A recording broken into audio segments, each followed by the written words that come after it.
అందరికీ హాయ్ అండి. Welcome to Sakhi sweet home. ఈరోజు వీడియో అయ్యప్ప స్వామి ప్రసాదము. శబరిమాల నుండి అయ్యప్ప స్వాముల వారు తెస్తారు కదండి, అదే టేస్ట్తో, అదే విధంగా సేమ్ అదే ఫ్లేవర్తో, అదే టేస్ట్తో ఉంటుందండి. ఈ కొలతలతో ఈ విధంగా చేయండి. ఇంట్లోనే చాలా రుచిగా చాలా బాగుంటుంది. ఈ విధంగా చేసి నైవేద్యంగా పెట్టి ఇలా తీసుకున్నామంటే చాలా మంచిది. ఇంట్లో పూజలు అయినప్పుడు కానీ ఈ విధంగా చేసుకోవచ్చు.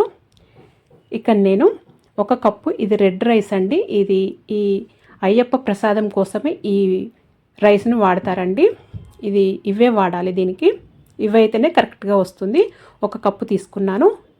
ఒక కప్పు తీసుకొని మంచి కడుక్కొని ఇలా స్ట్రైనర్లో స్ట్రెయిన్ చేసి పెట్టుకున్నాను. ఆ నీళ్ళని వడగట్టి పెట్టానండి. ఇప్పుడు పొయ్యి పైన ఒక కడాయి పెట్టుకొని 1 టేబుల్ స్పూను ఆవు నెయ్యి వేసుకోవాలండి. దీంట్లో ఆవు నెయ్యి 1 టేబుల్ స్పూన్ వేసుకున్న తర్వాత మనము కడుక్కున్న బియ్యం వేసుకోవాలి. వేసుకొని ఒక 2 నిమిషాల పాటు లో ఫ్లేమ్లో ఇలా కలుపుకుంటూ వేయించుకోవాలి. ఇలా వేయించుకోవటం వల్ల ప్రసాదం అనేది నిల్వ ఉంటుంది, టేస్ట్ కూడా చాలా బాగుంటుందండి. ఇలా వేయించుకున్న తర్వాత మనం దీంట్లో నేనైతే 3.5 కప్పుల నీళ్లు వేస్తున్నానండి. ఈ బియ్యం ఉడికే అంతవరకు నీళ్లు వేసుకోవాలి. 3.5 కప్పులు అయితే నాకు కరెక్ట్గా సరిపోయింది.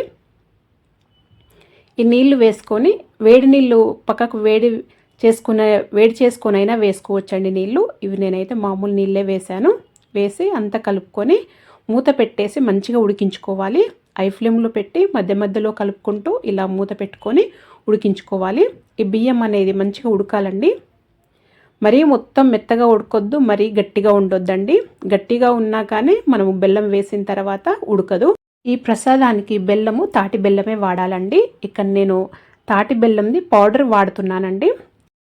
ఇక్కడ నేను తాటి బెల్లం పొడి వాడుతున్నాను.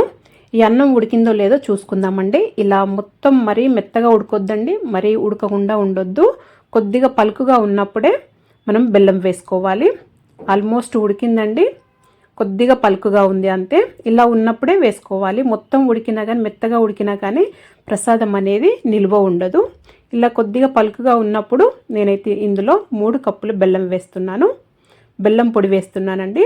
మీరు అదే ముద్ద బెల్లం అయితే, తాటి బెల్లం ముద్దది తీసుకుంటారు కదా, అదైతే కరిగించుకొని కొద్దిగా నీళ్లు వేసుకొని 1/2 కప్పు వరకు నీళ్లు వేసుకొని కరిగించుకొని ఆ బెల్లం పాకం ఏం రానవసరం లేదు. కరిగించుకొని ఆ బెల్లం సిరప్ని వేసుకోవాలి. దీంట్లో నేను పౌడర్ వేసాను కాబట్టి డైరెక్ట్గా వేసానండి. వేసుకొని ఇలా ఉడికించుకోవాలి. ఈ బెల్లం వేసిన తర్వాత ఒక 5-10 నిమిషాలు ఉడికిన తర్వాత ఇక్కడ నేను 1 టేబుల్ స్పూన్ వరకు ఎండు కొబ్బరి ముక్కలు వేస్తున్నాను. డైరెక్ట్ వేస్తున్నానండి. నేతిలో అయినా వేయించుకొని వేసుకోవచ్చు. నేనైతే డైరెక్ట్ వేసాను. వేసుకొని ఇలా మంచిగా లో ఫ్లేమ్లో పెట్టి ఆ బెల్లంలో అది బియ్యం అనేది చక్కగా ఉడకాలి. అన్నము ఇలా ఉడికితేనే తీగలాగా మంచిగా పాకంలాగా రావాలి. కొద్దిగా స్టిక్కీ కన్సిస్టెన్సీ వచ్చే వరకు ఉడికించుకోవాలి. ఇలా మధ్య మధ్యలో కలుపుకుంటూ ఉడికించుకోవాలి. ఇది లాస్ట్లో ఒక 4 నిమిషాలు అయితే దింపుతామనగా ఇప్పుడు లాస్ట్లో ఒక 1 టీ స్పూను ఇలాచి పౌడరు, ఒక 1 టీ స్పూను అల్లం పౌడర్ వేసుకోవాలండి. జింజర్ పౌడర్ వేసుకోవాలి. ఇది ఖచ్చితంగా వేసుకోవాలి. ఇదే ఫ్లేవర్ ఇస్తుంది. కొద్దిగా అంతా పచ్చకర్పూరం ఇలా తుంచి వేసుకోవాలి. ఇలా పౌడర్ లాగా చేసి ఈ 3 వేసుకోవటం వల్ల రుచి చాలా బాగుంటుంది. ఇది అల్లం పొడి అయితే ఖచ్చితంగా వేసుకోండి. అలాగే ఇప్పుడు మళ్ళీ ఒక 1 టేబుల్ స్పూను ఆవు నెయ్యి వేస్తున్నాను.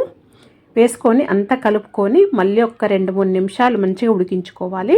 ఇలా ఉడికించుకోవటం వల్ల ఇది వేసి ఉడుకుతుంటేనే చాలా మంచి ఫ్లేవర్ వస్తుందండి. ఇలా గట్టి పడే వరకు ఉడికించుకోవాలి.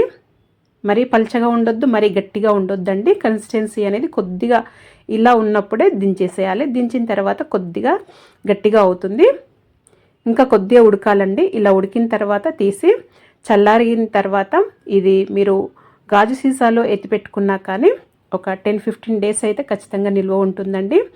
ఇది ప్రసాదం పెట్టేసి నైవేద్యంగా పెట్టుకొని ఒక బాటిల్లోకి ఎత్తి పెట్టుకున్నామంటే ఒక 10 డేస్ వరకు మంచి చక్కగా ఎంజాయ్ చేయొచ్చండి. ఈ ప్రసాదం అనేది చాలా రుచిగా ఉంటుంది. అచ్చము శబరిమాల నుండి తెచ్చిన ప్రసాదం లాగానే అదే విధంగా ఆ టేస్ట్తోనే ఆ ఫ్లేవర్ తోటే ఉంటుంది. ఇంట్లో చేసుకున్నా కానీ కూడా ఒకసారి ఈ విధంగా ఖచ్చితంగా ట్రై చేయండి. మీకు కనుక ఈ వీడియో నచ్చినట్టయితే లైక్ చేయండి, షేర్ చేయండి, సబ్స్క్రైబ్ చేసుకోండి. Thank you for watching.